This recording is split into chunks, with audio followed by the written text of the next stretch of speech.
যুক্তরাষ্ট্রের ফ্লোরিডা থেকে আমি শহীদুল ইসলাম তালুকদার।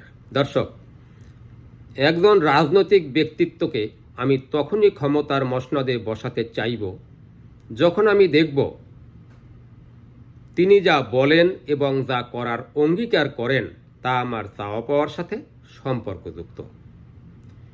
এরকম বাস্তবতার পরিপ্রেক্ষিতেই 69-এর গণ আন্দোলন, 70-এর নির্বাচন, অতঃপর 1971 সালের 25শে মার্চ রাতে পাকিস্তানিদের হাতে বন্দী হওয়ার আগ পর্যন্ত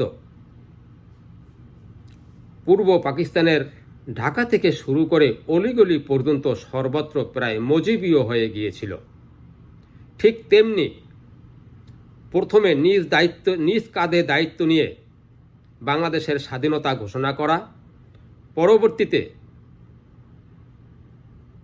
আন্দোলন সংগ্রামের অগ্রনায়ক শেখ মুজিবের অনুকূলে স্বাধীনতার ঘোষণাপত্র পাঠ করা থেকে শুরু করে জীবনের যে বেলায় যেখানেই রয়েছেন সর্বস্তরের মানুষের সমর্থন পেয়ে পেয়ে মেজর জিয়া থেকে একসময় হয়ে উঠেছিলেন প্রেসিডেন্ট জিয়া।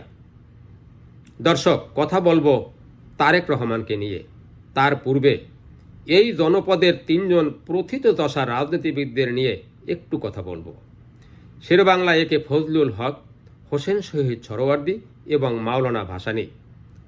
রাজনৈতিক অঙ্গনে এই 3টি মানুষেরই আকাশচুম্বী অবস্থান ছিল, কিন্তু তাদের সন্তানেরা সেই অবস্থান ধরে রাখতে পারেননি।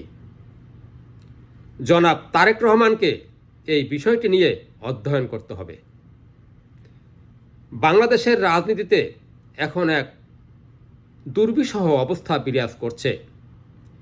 এটা মূল্যায়ন করে, অনুধাবন করে আপনাকে কথা বলতে হবে ট্রানজিট নিয়ে, কথা বলতে হবে তিস্তা নিয়ে, কথা বলতে হবে ফারাক্কা নিয়ে, কথা বলবেন বাণিজ্য বৈষম্য নিয়ে, শিল্পায়ন নিয়ে আপনাকে কথা বলতে হবে, অঙ্গীকার করতে হবে।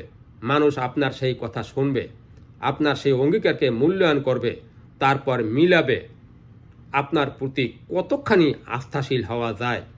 যদি তাদের হিসাবে মেলে তখনই আপনাকে তারা নেতা হিসাবে এগিয়ে নেবে, নতুবা প্রথিতযশা ওই সব রাজনৈতিক নেতাদের সন্তানদের মতোই একসময় আপনাকে ঝরে পড়তে হবে। কেননা কথার গুঞ্জন কিন্তু শুরু হয়ে গেছে। আপনি অনেক ক্ষেত্রেই কথাবার্তায় খোলামেলা নয়, তলে তলে যোগাযোগ করে নেতা হওয়া যায় না। নেতা হতে হলে আপনাকে স্পষ্টবাদী হতে হবে। দর্শক, আজকে এ পর্যন্তই। ভালো থাকবেন। আসসালামু আলাইকুম।